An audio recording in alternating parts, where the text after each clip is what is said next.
એક ગામ હતું. એ ગામમાં દેરાણી જેઠાણી એની સાસુ સાથે રહેતા હતા. બંને વહુના ઘરે દેવના દીધેલા એક એક દીકરા હતા.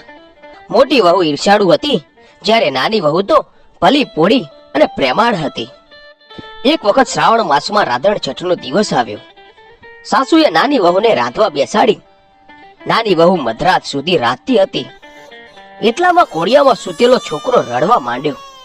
આથી બધું કામ પડતું મૂકીને વહુ છોકરાને લઈને જરા આડે પડખે થઈ અને થાકના લીધે જોતામાં ઊંઘી ગઈ. ચૂલો સળગતો હતો. મધરાત પછી શીતળામાં ફરવા નીકળ્યા. તેઓ ફરતા ફરતા નાની વહુના ઘરે આવી પહોંચ્યા અને ચૂલામાં આડોટવા લાગ્યા. પણ આ શું? શીતળામાના શરીરે ઠંડક થવાને બદલે લાય લાગવા લાગી. તેઓ આખા શરીરે દાઝી ગયા.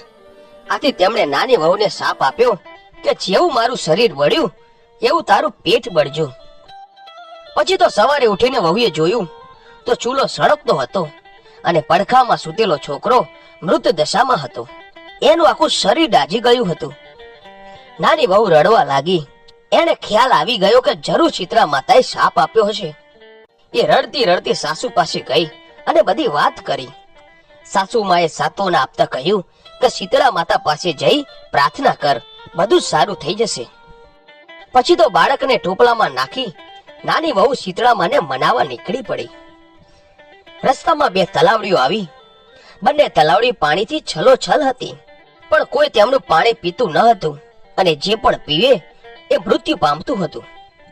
નાની વહુને જોઈને તલાવડીઓ બોલી, બહેન તું ક્યાં જાય છે?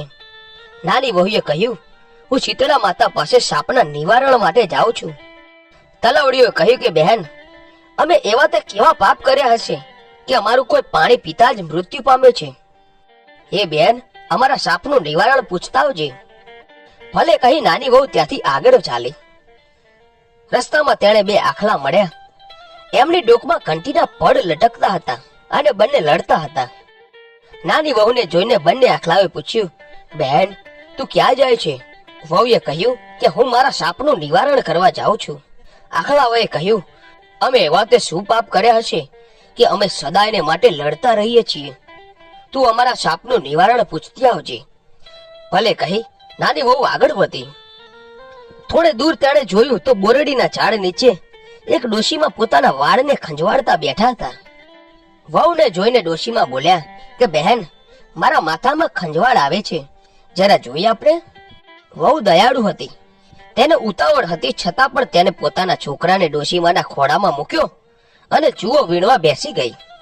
થોડી વારમાં ડોશીમાની ખંજવાળ મટી ગઈ. તેમણે વહુને આશીર્વાદ આપતા કહ્યું કે જેવું મારું માથું ઠાર્યું એવું તારું પેટ ઠરજો. આટલું બોલતા જ ચમત્કાર થયો.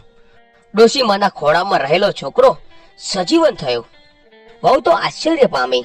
તે જાણી ગઈ કે આ ડોશીમાં બીજું કોઈ નહીં પણ શીતળા માતા છે. આથી તે પગમાં પડી ગઈ. પછી તો શીતળામાં અસલ સ્વરૂપમાં આવીને વહુને દર્શન આપ્યા. પછી વહુએ તલાવડીઓના સાપનું નિવારણ પૂછ્યું.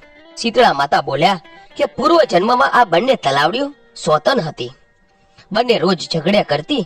કોઈને શાક છાસ આપે નહીં અને આપે તો પાણી નાખીને આપે. આથી એમનું પાણી કોઈ પીતું નથી, પણ તું એમનું પાણી પીજે એટલે એમના પાપનો નાશ થશે. એ પછી વહુએ આખલાના સાપ વિશે પૂછ્યું. તેના જવાબમાં શીતળામાં બોલ્યા કે ગયા જન્મમાં બંને દેરાણી જેઠાણી હતા. તેઓ એટલી બધી ઈર્ષાળુ હતી કે કોઈને દળવા ખાંડવા દેતી ન હતી. આથી આ જન્મમાં બંને આખલા બન્યા છે અને એમના ગળામાં કંટીના પડ છે. તું આ કંટીના પડ છોડી નાખજે, આથી એમના પાપ દૂર થશે.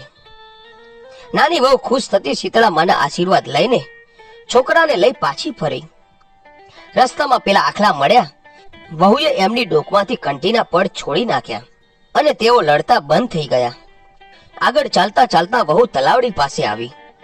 તેમના સાપના નિવારણ માટે ખોબો ભરીને પાણી પીધું. પછી બધા તેનું પાણી પીવા લાગ્યા.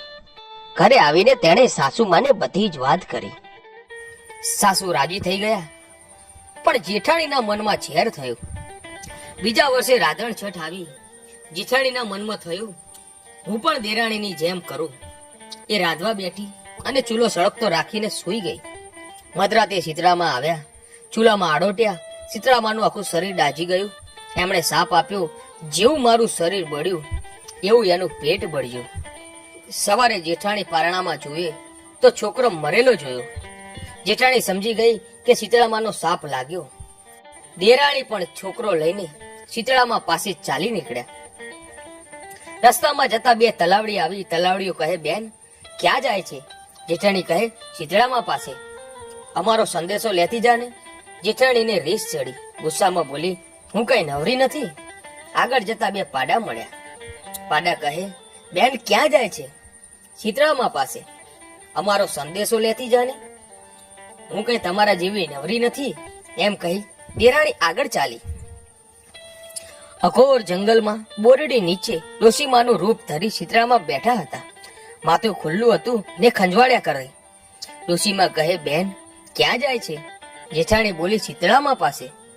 જરા મારું માથું જોતી જાને.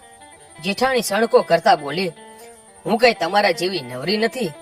મારો છોકરો મરદું થઈ ગયો છે. આમ કહી ચાલી નીકળી.